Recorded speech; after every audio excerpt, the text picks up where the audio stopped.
We had a look around the house. The sun was shining and the garden looked beautiful. It was difficult to imagine that this place would be haunted by evil spirits. Later, I could confirm that we did have the glitches throughout the day's filming in the house. This was nothing less than very spooky, as the disturbances picked up as soon as Tahir began to speak about the jinns. Yeah, I'd like to ask you a little bit about the house and the jinns. Okay. This is like the old part of the house, and I've noticed though even a lot of the workers don't like hanging out here, the guys who we've got doing the floors and the walls and stuff, and they say this is where all the power is and this is where the bad spirits are. Some of them have told me that they think something happened in the house and that's why they're bad spirits, but the other really important thing is the house was empty for 9 years when we bought it. And in the West, if your house is empty for a long time, you get squatters, okay? But here in Morocco, you get jinns. When you say, they believe. is it that somebody might have died or been killed? Or? Certainly that someone died here, or there was some spiritual or I don't know, psychological event that happened. And whenever I talk to the guys about it, they get really cagey and they sort of slope away. And there are parts of the house now which they don't want opened up. And to me, it's a massive hassle because I'm trying to do work on the house, as you've seen. Yeah, of course. And like this room over here. This room, they just don't allow. The glitches got even more intense as we got closer to the blue door. Whenever I want it opened, they get really shifty and they say, well, we've got to go shopping and doing stuff and sweeping somewhere else. But, have you ever had it open? Yeah, a few times. I mean, it's not very exciting, but we can get the guy to open it. Did you feel anything Not really. Not really.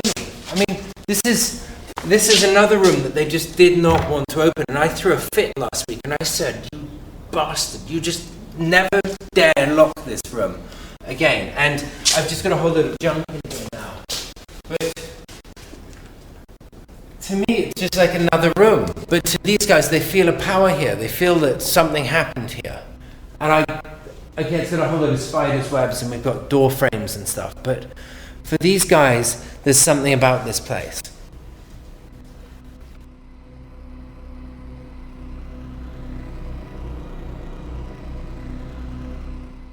I arrived in Morocco and bought this house about a year ago.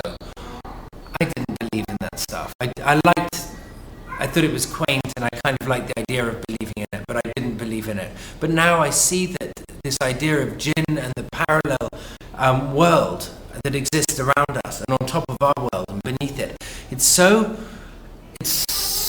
deep within this society. Everyone you meet, I mean, I had an assistant, a girl was working for me, who was incredibly westernized, and she had a degree from some fancy American university. And one day I said to her, look, this is all baloney, this belief in jinns. And she said, what are you talking about? I've got a woman living on my shoulder, a female jinn. And sometimes when she's angry with me, she rises up 200 feet on my shoulder and screams at me. And that was a really sane woman. And what I found is, you can't help yourself believing in jinns in Morocco. If you spend time here, if you talk to people, if you see how the culture was formed, how it was all built, you have no choice but to believe in this sort of altar world.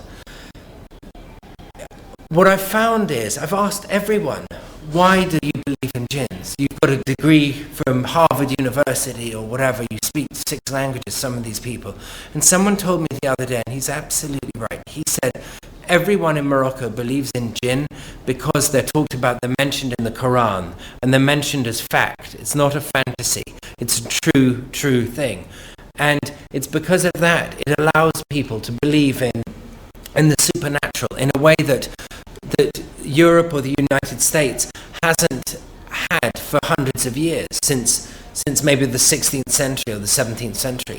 Here, everyone is a believer. And living here, that means that it opens up a wonderful, I don't know. The glitches got worse and worse. I didn't know this at the time of filming, but afterwards they gave me a mixed feeling of frustration and awe.